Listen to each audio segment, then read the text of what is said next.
V Italiji je na parlamentarnih volitvah zmagal Berlusconi. Komentar dneva Franco Juri. Torej, kaj se je zgodilo in kaj se dogaja v sosednji Italiji? Revolucija. Najbrž gre za revolucijo, gre za skrajno amerikanizacijo italijanskega političnega sistema v smislu, da sta nastala dva bloka, dve veliki stranki, tako imenovana stranka oziroma ljudstvo svobode, Silvia Berlusconija, in demokratična stranka Walter Veltronija. Ob tem, ob Berlusconiju pa stoji močna, neverjetno močna zveza, severna zveza oziroma Lega Nord, Umberta Bossija, ki je pobrala ogromno mladih glasov, še posebej na severu, ampak tudi nekaj v centralni Italiji, in je dodala Berlusconiju še skoraj 9% glasov. Kaj to pomeni? Kdo so severni digaši? Severni digaši v tem trenutku je nekaj podobnega, kot če bi Ku Klux Klan javno podprl Georgea Busha oziroma republikance. To ni pretiravanje. Če se spomnimo na njihove akcije, ki so znamenite, recimo Mario Borghezio, legistični evroposlanec, ki hodi po vlakih in dezinficira, javno dezinficira mesta, kjer so sedeli tujci oziroma migranti. To je tista govorica, ki jo je Liga v teh časih posredovala javnosti, in žal ta govorica je palila. Ta govorica je postala dejansko faktor volilne zmage. Nekaj podobnega poznamo tudi mi v Sloveniji, ampak ne tako, v tako skrajni obliki.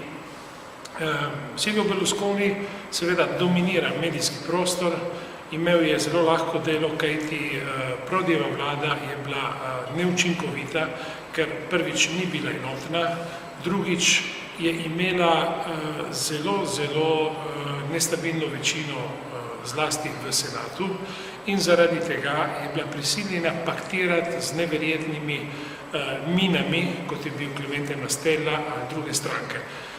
Na drugi strani je bila tudi levica, ki je tokrat neverjetno izginila iz politične scene, je ne bo več v parlamentu, govorim o levici, ki so jo sestavljali komunisti in zeleni in ki so delovali doslej tudi v vladah leve sredine. V tem trenutku te levice ni več, saj ni uspela prestopiti praga, 4% praga, ki dovoljuje vstop v parlament. Torej, situacija je skrajno polarizirana, je desna in sredinska, levice, vsaj na institucionalni ravni v Italiji, ni več. Kdo je kriv za tako skrajno situacijo? Kar zadeva levico, izgon levice iz parlamenta, to gre pripisati še posebej tako imenovanemu koristnemu glasu, ki so ga mnogi levičari zaradi strahu, da bi zmagal Berlusconi oziroma Berlusconi, Fini in Bossi, dali svoj glas Walterju Veltroniju. In koga zastopa pravzaprav Walter Veltroni? Demokratska stranka je levosredinska stranka z močno podporo velekapitala in finančnih ustanov. Konfindustrija, torej nosilci italijanskega kapitalizma, so doslej favorizirali levo sredino, še posebej to stranko, ki je nastala z združitvijo bivših komunistov in bivših krščanskih demokratov.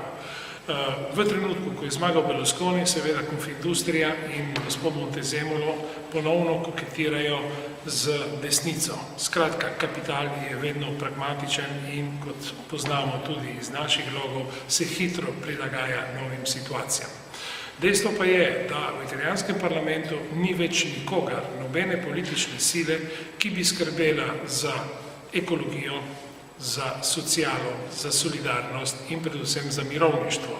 Nakazuje se spet izrazito pro-buševska politika, ukoliko bi v Ameriki zmagal McCain, denimo v najslabšem primeru, bi tudi Italijani z Berlusconijevo vlado sledili aventuram ameriških neokonzervativcev, tako v Iraku, kjer so se sproti umaknili, torej obeta se ponoven prihod italijanskih vojakov v Irak, seveda v Afganistanu in morebiti, če bi republikanci zmagali in nadaljevali svoj vojaški pohod po svetu, tudi v Iranu.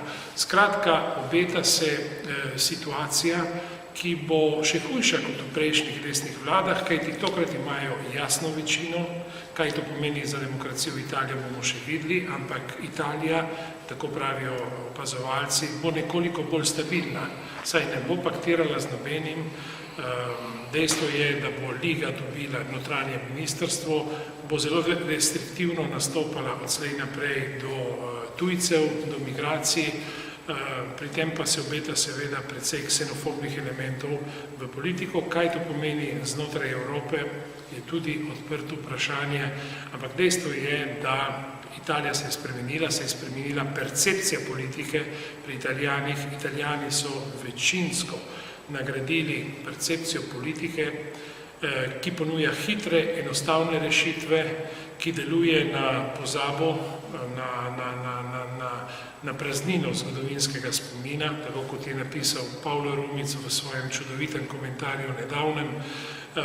Italija nima zgodovinskega spomina in zaradi tega se pojavljajo ponovno razni Berlusconi, ljudje verjamejo v Berlusconije in se pojavlja Severna liga, ki je dvakrat zagrozila z orožjem v času volilne kampanje. Torej, pozabljen je Balkan, pozabljene so vojne, ljudi mislijo, da bojo s hitrimi recepti prišli do stabilnosti, ki so jo doslej pogrešali.